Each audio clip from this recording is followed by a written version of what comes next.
The control inputs were selected by an optimization process over like a specified time horizon, which is T, the prediction horizon, which is P, and the control horizon, which is M. So in this work, the value of sampling time horizon, prediction horizon, and control horizon have been determined as equal to 1, 15, and 5. The neural network controller optimizer, which is based on a numerical optimizer, also known as the quadratic programming solver. It computes the sequence of like the present and the future controller actions in order to achieve the desired outputs.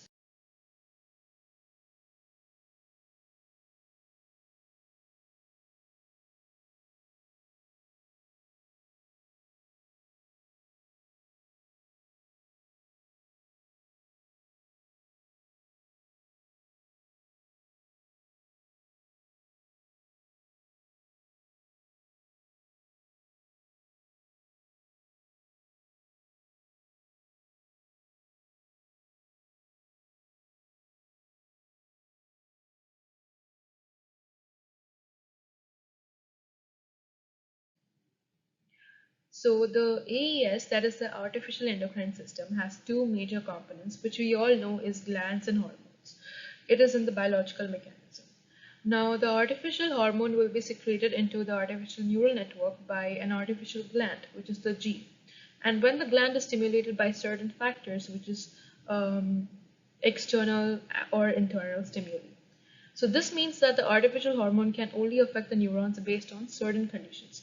So in this work, the artificial gland will be triggered to release the hormone when the sensitivity to the ANN's weight in the output layer is lower than 0, that is WI2 will be less than 0, or the disturbance from the water currents is greater than 0, which is the VC will be greater than 0.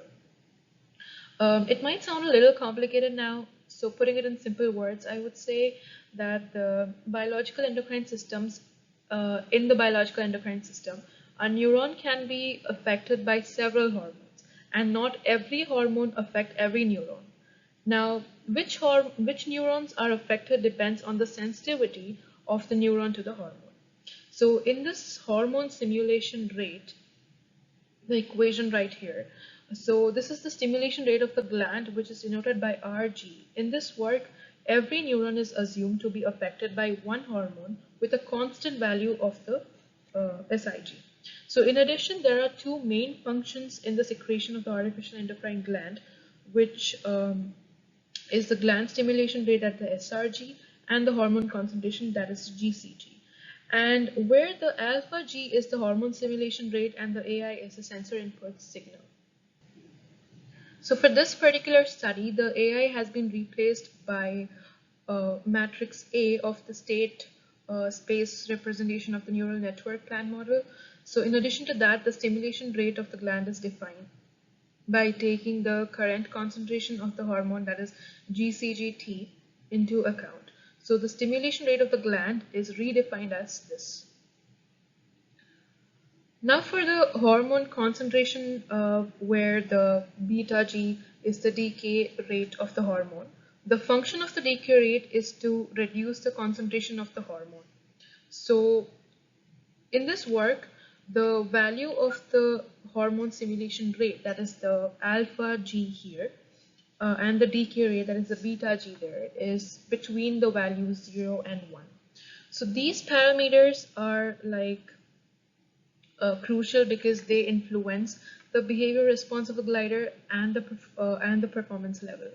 The hormone simulation role indicates that the quantity of the hormone released by the gland, and on the other hand, the decay rate indicates the duration for which the hormones remain in the system. So from the above equation, the activation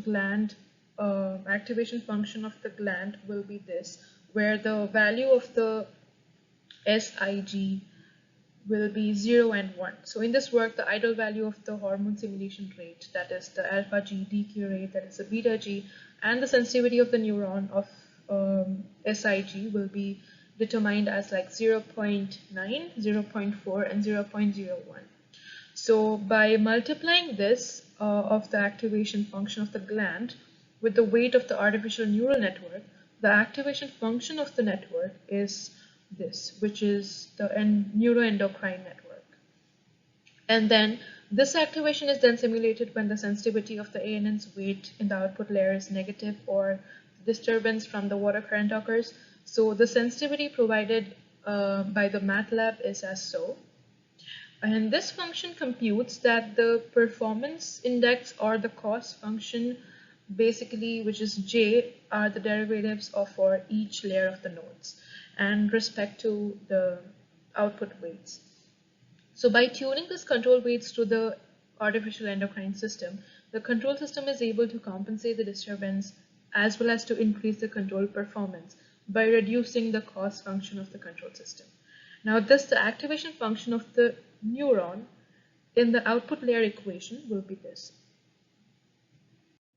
So the AIS has two approaches, which is regulator for the cell growth for removing cells, neurons, glands, or connections, because they have like a detrimental impact on the system functionality. And secondly, it acts like an optimizer of responses to the disturbances, which could be the environmental changes that affect the system. So then the clonal selection algorithm has like a population of antigens and antibodies, which are further divided into these 6 processes, which is initialization, evaluation, selection and cloning, mutation, editing, and repeat. So these are the 3 tables which I would be showing. So these are the desired outputs of the glider. This is the actual pitch angle, and this is the setting time for the pitch angle. So the following will be the diagrams which actually shows the benchmarking results of the homeostatic controller performance over the LQR, MPC, and neural network and the neuroendocrine controllers. So the first figure here shows that all the controllers achieve the desired pitch angle. Although only the prominent lines are visible in the graphs, and the results show that the performance of the neuroendocrine controller was somewhat similar to the homeostatic controller. So due to the adaptive ability that compensates disturbance from the water currents,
in this data, the first table here shows the position of the sliding mass in the x direction, which is the RPX as mentioned in the table.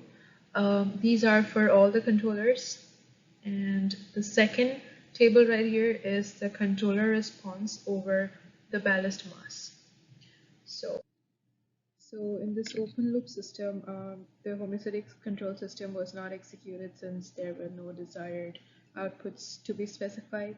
So the first figure here shows the open loop system of the hybrid driven mode. And the second figure here shows about the Euler angles of the glider, which were taken from the IMU.